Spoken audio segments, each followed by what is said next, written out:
Behold, the widow woman was there gathering sticks.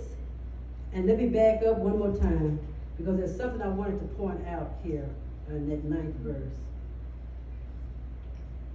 The brook of Cherith is dried up, but God's care for his people and kindness to them never goes slacking, never fails, but are still the same. Even today, God's still the same. His love, his care for us is still the same. He loved his creation so much.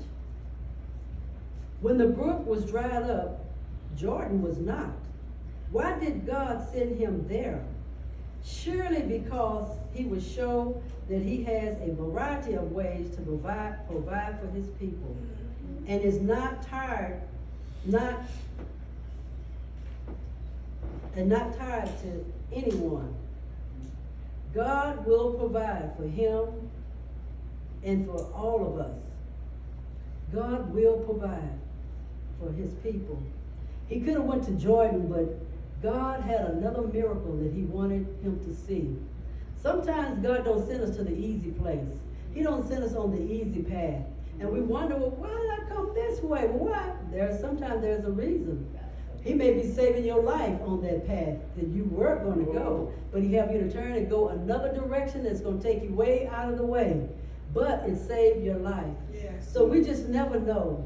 God's protection and his provision for Elijah in his retirement. I call it his retirement. He was retired because God didn't have him doing anything. God yet provided for him. God yet protected him. Okay, so he rose and went to Zarephath, and when he came to the gate, the city, the widow woman was gathering sticks. And he called to her and said, "Fetch me, I pray thee, a little water in a vessel, that I may drink." And as she was going to fetch it, he called to her and said, "Bring me, I pray thee, a morsel of bread in thine hand." And she said, "As the Lord thou God." Now this place where God was sending Elijah, it was they worshiped Baal. It was a false god territory that he was sending them to. And so he had asked her to bring him bread in his hand. She says, "As thou Lord God liveth." In other words, your God. She's from a territory of Baal worshipers, but yet she recognized this was the man of God. As your God liveth, I have not a cake, but a handful of meal in a barrel, and a little oil in a cruse. And behold, I am gathering 2 sticks. I'm getting ready to build a little fire here, that I may go in and dress it, cook it, for me and my son, that we may eat it and die.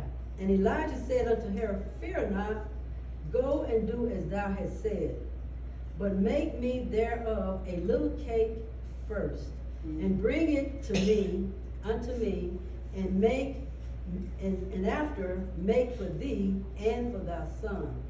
For thus said the Lord God of Israel, the barrel of meal shall not waste, neither shall the cruse of oil fail, until the day that the Lord sendeth rain upon the earth." And she went and did accordingly to the saying of Elijah. And she and he in her house did eat many days. Now this woman could have said, this really was a test for her. She could have, said, I'll sell you some water, because water was surely worth something. Nobody else had water. So she could have very easily said, "I'll sell you some water," but she didn't. She could have said, "You are a stranger. You're an Israelite. And we Sidonians don't care for having dealings with you Israelites." She could have said that, because they didn't have dealings with the Israelites. But she did it willingly.